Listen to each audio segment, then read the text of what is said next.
मुझे आज भी वो दिन याद है जब मैं अपनी शादी के 3 साल बाद हिंदुस्तान वापस आया था। घर का हर शख्स एयरपोर्ट पर मौजूद था, जिसमें मेरी 2 साल की बेटी आलिया भी थी।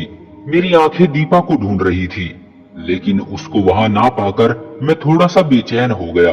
घर वालों से मिलकर आलिया को गोद में लिया तो वो जोर जोर से रोने लगी। राजीव, लाओ इसे मुझे दे दो, दीदी की आवाज आई।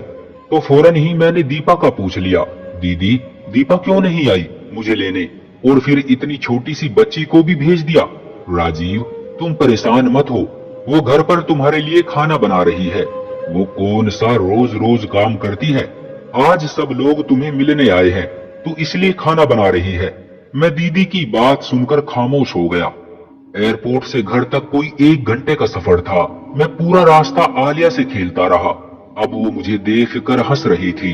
सब कुछ अच्छा सा लग रहा था, लेकिन दिल उदास था। काश दीपा भी आ जाती। 3 साल हो चुके हैं उसे देखे। क्या खाना ज्यादा जरूरी था, मिलना नहीं? मेरे दिल में कुछ अजीब अजीब से सवाल उठ रहे थे। खैर, घर के दरवाजे पर पहुंचे तो दीपा पहले से ही गाड़ी की आवाज सुनकर वहां पहुंच चुकी थी। दूर से देखा तो दिल चाहा जाकर मिल लूं, लेकिन नहीं, बस दूर से ही मुस्कुरा दिया। और वो हल्की सी मुस्कुराहट के बाद पानी लेने चली गई। पूरा दिन मेहमानों का आना जाना चलता रहा।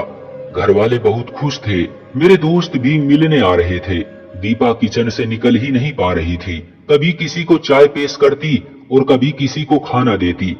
मानो यूं लग रहा था जैसे मेरी दीपा तो कहीं खो सी गई है। शाम हुई तो मेहमानों का रस कुछ कम हुआ। सब खाना खाने में बिजी थे। सोचा दीपा की कुछ मदद करूं। सुबह से बस काम में ही लगी है। अभी उठा ही था कि मम्मी ने बुला लिया, राजीव, मेरे पास आकर बैठ जाओ। जी मम्मी, दीपा से कुछ बात करनी है, आ रहा हूँ। उसे छोड़ो, काम खत्म करके खुद ही आ जाएगी। वैसे भी कौन सा काम करती है, आज ही तो करने लगी है, उसे करने दो। मैं हैरान था, क्योंकि दीपा के बारे में मैं ये दूसरी बार सुन रहा था। दीपा के खिलाफ कहीं ना कहीं आग मेरे दिल में लग चुकी थी। सुबह जब दीदी ने दीपा को काम ना करने का सुनाया और साथ में मम्मी भी दीपा को डांटने लगी, तो मैं भी चुप करके बैठ गया और सोचने लगा कि शायद मम्मी ठीक कह रही होगी। आखिर वो मेरी माँ है, गलत कैसे कह सकती है। रात को जब सब सोने चले गए तो दीपा से कुछ बात करने का मौका मिला। दीपा, इतनी चुप क्यों रहती हो? तुम तो बहुत बोला करती थी, याद है ना? पूरा दिन हम ऑफिस में बस तुम्हें चुप कराया करते थे।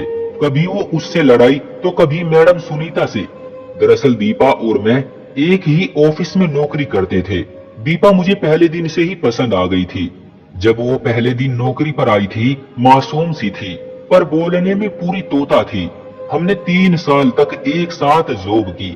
फिर मुझे बाहर जाने का मौका मिला तो जॉब छोड़ दी, लेकिन आपको कभी नहीं बोला, तुमको अपनाना चाहता था।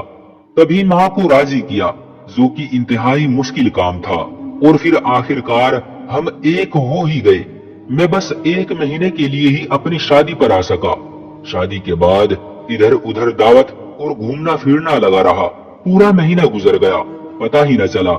राजीव, वो मैं बस दीपा ने अभी इतना ही कहा था कि आलिया ने रोना शुरू कर दिया। दीपा उसको चुप कराने और सुलाने में लग गई। मेरी आंख कब लगी पता ही न चला। सुबह आलिया के रोने की आवाज से मेरी आंख खुल गई। दीपा यार, आलिया को देखो, ये क्यों रो रही है? पर आलिया की मुसलसल आवाज से आखिर मैं उठ ही गया। दीपा कहाँ हो यार? ये कहते हुए मैं आलिया को लेकर कमरे से बाहर आया तो फिर दीपा को किचन में ही पाया। चने कम पड़ गए हैं, दीपा चने और लाना। मम्मी की आवाज मेरे कानों में पड़ी तो कुछ देर रुक सा गया। सब लोग खाने की मेज पर थे, सिवाय दीपा के। मम्मी ने मुझे देखा तो बुला लिया, आ जाओ बेटा, नाश्ता तैयार है। देखो तुम्हारे सब बहन भाई मौजूद हैं। मम्मी, दीपा कहाँ है? आलिया को भूख लगी है। तभी दीदी बोली, आलिया को मुझे दे दो, तुम फ्रेश हो जाओ, इसे मैं देखती हूँ। आज फिर दीपा किचन में अकेली और पूरा खानदान, जिसमें कम से कम 20 लोग तो होंगे, खाने में बिजी थे। मम्मी तो कह रही थी कि दीपा कोई काम ही नहीं करती, बस कल ही किया था, तो फिर ये क्या था? दीपा, अपना और मेरा खाना बाहर ले आओ। शायद मेरी बात किसी को भी अच्छी नहीं लगी थी। पर कुछ ऐसा भी था जो मुझे भी अच्छा नहीं लग रहा था। सुबह से दोपहर, दोपहर से शाम दीपा का बस एक ही काम था कि वो हर किसी की ख्वाहिश पूरी करने में लगी रहती। मैं समझ चुका था कि दीपा इतनी चुप क्यों हो गई है। मेरे घर में आ जाने के बाद दीपा के चेहरे पर फिर से कुछ बदलाव आना शुरू हुआ था। शायद मेरे जाने के बाद सब उस पर हावी हो जाएंगे, तभी वो थोड़ा सहम चुकी है। वक्त गुजरता रहा, अब वो काम छोड़ भी दिया करती थी या मुझसे कह देती और मैं खुशी से उसकी मदद को उठ जाता। आज मम्मी की आवाज आई कि दीपा नाश्ता बना दो, नेहा आई है। नेहा मेरी दीदी का नाम था, जिनकी शादी हमारे घर के करीब ही बाबा के दोस्त के लड़के से हुई थी। दीदी तकरीबन रोज ही हमारे घर आ जाया करती थी। दीपा की कमर में शदीद दर्द था। मेरे मना करने के बावजूद वो किचन में गई और नाश्ता तैयार करने लगी। क्योंकि आलिया अभी सो रही थी, इसलिए मैं दीदी से बातें करने में मसरूफ हो गया। दीदी हम सब बहन भाइयों से बहुत प्यार करती थी और हम सब उनको बहुत पसंद करते थे। राजीव, प्लीज खाना लगवा ले मेरे साथ में। हाँ ठीक है। मैं सर हिलाकर उठ खड़ा हुआ और दीपा की मदद करने लगा। ये बात किसी को भी अच्छी नहीं लगी।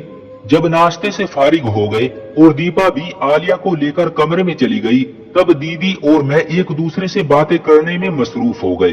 राजीव, तुम जानते हो मैं तुम लोगों से बहुत प्यार करती हूँ।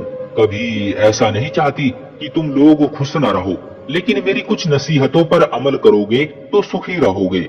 आगे तुम्हारी मर्जी, मैं तुम पर जबरदस्ती तो नहीं कर सकती। जी जी दीदी, आप बोले।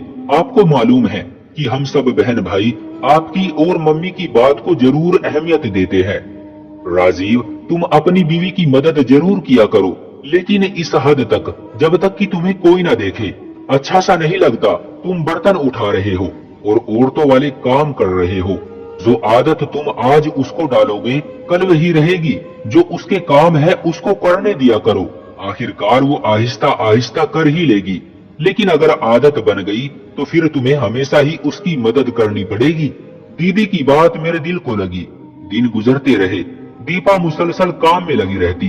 कभी मेरा दिल चाहता तो बस आलिया के लिए दूध बना देता, उससे ज्यादा कुछ नहीं। मम्मी नहीं चाहती थी कि मैं वापस दूसरे मुल्क जाऊं, बस फिर वही रह गया। चूंकि मैं एक मेकअप की कंपनी में जॉब करता था, मैंने इसी काम को घर पर ही शुरू कर दिया, जिससे मैं घर बैठे ही कंप्यूटर से ऑनलाइन मेकअप सेल करके बहुत अच्छा कमा लेता। वक्त गुजरता गया, सब कुछ नॉर्मल था। मैंने कभी गौर ही नहीं किया कि दीपा क्या करती रहती है। जब मेरे 3 बच्चे हुए तो गुजारा थोड़ा मुश्किल हो गया। मेरी दोनों बेटियां तो स्कूल जाया करती थी, लेकिन बेटा अभी छोटा था। तभी मैंने और दीपा ने एक फैसला किया कि हम बच्चों को बेहतर शिक्षा देने के लिए शहर शिफ्ट हो जाते हैं। वहाँ दीपा नौकरी कर लेगी और मैं घर बैठे अपनी चीजों को सेल कर लूंगा। दीदी से मशवरा किया तो उन्होंने भी उसकी हामी भर ली कि ठीक है, बस मम्मी को मत भूल जाना। मेरी तो ख्वाहिश थी कि मम्मी को साथ ले जाऊं, लेकिन मम्मी अपनों को छोड़कर जाने के लिए तैयार न थी। वो बड़े भाई के साथ रहने लगी। अब जिंदगी बेहद मसरूफ थी। मैं पूरा दिन शाम तक ऑर्डर ही लेता और उनको उनके पते पर भिजवा देता।